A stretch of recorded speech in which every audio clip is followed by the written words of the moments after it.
आज हम सीखेंगे कि न्यूमरेशन फॉर्म को कैसे हमें फिलअप करना है।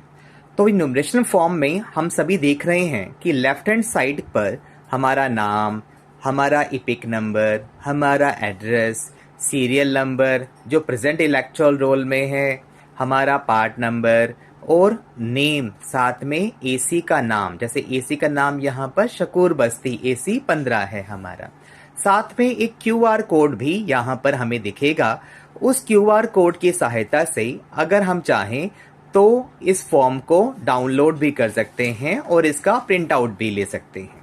और साथ ही में हम देखेंगे जो हमारे वोटर आई कार्ड में, यानी कि जो हमारी वोटिंग लिस्ट में जो फोटो है वो भी हमारा एक पहले से इस फॉर्म में प्री प्रिंटेड होगा।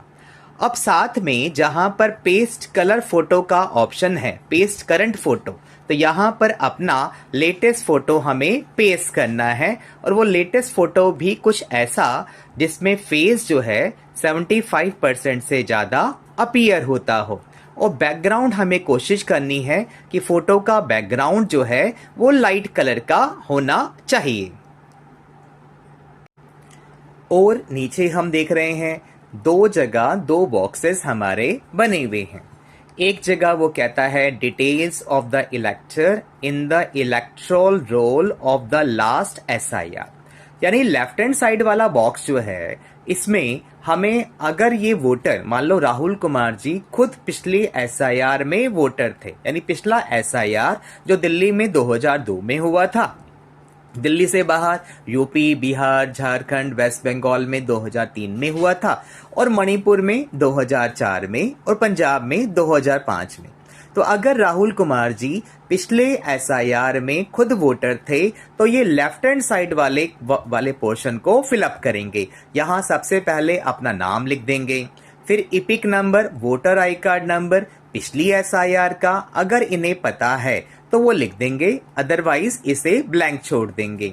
आगे अपना रिलेटिव का नाम, जो पिछली एसआईआर में जो उनका नाम के पिताजी या माताजी की जो नाम की स्पेलिंग थी, एग्जैक्टली वही नाम की स्पेलिंग रिलेटिव्स नेम में लिख देंगे।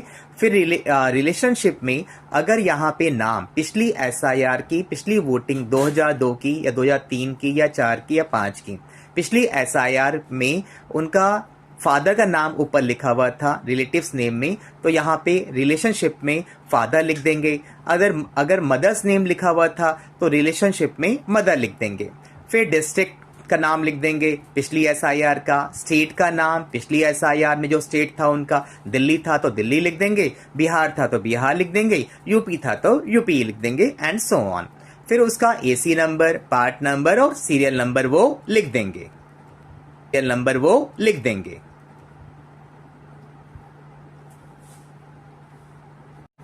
अब मान लीजिए राहुल कुमार जी खुद वोटर थे पिछली एसआईआर में, तो अपना डिटेल यहाँ पर वो लिख देंगे, नाम, पिछला इपिक नंबर अगर पता है तो, फादर्स नेम, रिलेशनशिप में फादर आ जाएगा, डिस्ट्रिक्ट में जो भी डिस्ट्रिक्ट था, and AC number, part number, serial number fill up कर दिया। अब मान लीजिए ये राहुल कुमार जी जो हैं ये खुद वोटर नहीं थे पिछले एसआईआर में, इनके माताजी वोटर रहे होंगे, या इनके पिताजी वोटर रहे होंगे, या इनके दादाजी वोटर रहे होंगे, या इनकी दादी जी पिछली एसआईआर में वोटर रहे होंगे। तो इस केस में पहले वाले कॉलम पे वो एक लाइन डाल देंगे डायगनली, अगर ये खुद वोटर नहीं थे तो। फिर ये दूसरा साइड वाला जो कॉलम दिया हुआ है वहां पर अगर इनके पिताजी पिछली एसआईआर में वोटर थे तो उनका नाम लिख देंगे, EPIC number, voter I card number अगर पता है तो लिख देंगे। फिर यहाँ पे रिलेटिव्स नेम में, यानी कि जो भी उस वोटिंग लिस्ट में उनके माताजी या पिताजी का नाम था वो लिख देंगे, यानी मंगत राम जी जो कि इन प्रेजेंट वोटर जिनका केस अभी हम डिस्कस कर रहे हैं, इनके पिताजी मंगत राम जी की माताजी का नाम शकुंतला रानी था उस वोटिंग लिस्ट में, पिछली एसआईआर की वोटिंग लिस्ट में, तो वो नाम की स्पेलिंग बिल्कुल एग्जैक्टली लिख देना है। फिर रिलेशनशिप में मदर थे तो मदर लिख देंगे, डिस्ट्रिक्ट मान लीजिए उस समय उनका दरभंगा था तो दरभंगा लिख देंगे, और स्टेट उनका बिहार था, बिहार लिख दिया, एसी नेम घनश्यामपुर था, और साथ में एसी नंबर, पार्ट नंबर और सीरियल नंबर पिछले एसआईआर से हम लिख देंगे। अब इसके बाद जो है वो नीचे वाला इंफॉर्मेशन भरने के लिए date of birth exactly fill up कर देंगे, एक मतलब DD MM YY के फॉर्मेट में, यानी पहले 2 बॉक्स में उनका डेट आएगा, फिर डेट ऑफ बर्थ का जो जन्म दिवस था उनके 2 मंथ आएंगे। जैसे मान लो यहाँ पर हमारे पास ये यश कुमार जी का जो राहुल कुमार जी यहाँ पर हैं, इनका जो डेट ऑफ बर्थ जो था 08/11/1987 था, यानी 8 नवंबर 1987 को हमारे राहुल कुमार जी का जन्म हुआ था, जो केस अभी हम डिस्कस कर रहे हैं। तो यहाँ पर एक बॉक्स में 0 लिखा, फिर 8, फिर मंथ के लिए DD वाला फॉर्मेट है तो 11, और ईयर के लिए YY का फॉर्मेट है तो पूरा 1987 लिख दिया। फिर आधार नंबर, पूरा आधार नंबर लिख देंगे अगर पता है तो। फिर अपना mobile number, exact mobile number लिखना है, क्योंकि आगे जो भी आपको मैसेजेस आएंगे इलेक्शन कमीशन ऑफ इंडिया की तरफ से, अगर कोई डिस्क्रिपेंसी रहती है तो वो इसी मोबाइल नंबर पर आएंगे। तो मोबाइल नंबर बिल्कुल एग्जैक्ट लिखिएगा ताकि टाइमली कोई डिस्क्रिपेंसी हो, कोई नोटिस आपको इश्यू हो तो आपको टाइमली आपको मैसेज मिल सके।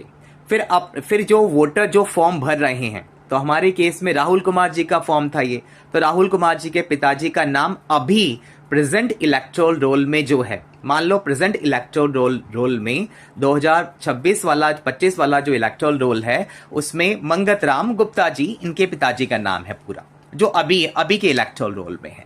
तो पूरा नाम जो अभी उनके वोटर कार्ड पे है वो नाम लिख देंगे। फिर नीचे इनके पिताजी का जो प्रेजेंट वोटर कार्ड नंबर है वो लिख देंगे, जैसे इस केस में ACB 2587931 है। फिर उसके बाद यहाँ पर उनके माताजी का नाम लिख देंगे। माताजी का नाम मान लो इनके माताजी का नाम है सोनिया गुप्ता, तो सोनिया गुप्ता लिख दिया। फिर उनका वोटर कार्ड नंबर अगर पता है तो वो लिख देंगे।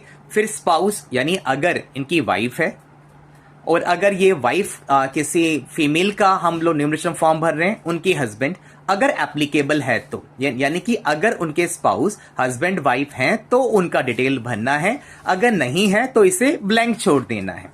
जैसे मान लीजिए हमारे एक वोटर अभी प्रेजेंट हमारे इलेक्टोरल रोल में, मान लीजिए एक वोटर हमारे पास यश कुमार जी हैं, यश कुमार जी की अभी शादी नहीं हुई है, तो शादी नहीं हुई है तो स्पाउस का नाम वो ब्लैंक छोड़ देंगे, यहाँ स्पाउस का नाम लिखने की आवश्यकता नहीं है, ना ही इपिक नंबर उनका डालने की आवश्यकता है। लेकिन मान लो हमारा प्रेजेंट जो हम केस डिस्कस कर रहे हैं राहुल कुमार जी, इनकी वाइफ का नाम मधु है, तो उन्होंने मधु यहाँ पे लिख दिया और साथ में उनका इपिक नंबर भी यहाँ पे लिख दिया।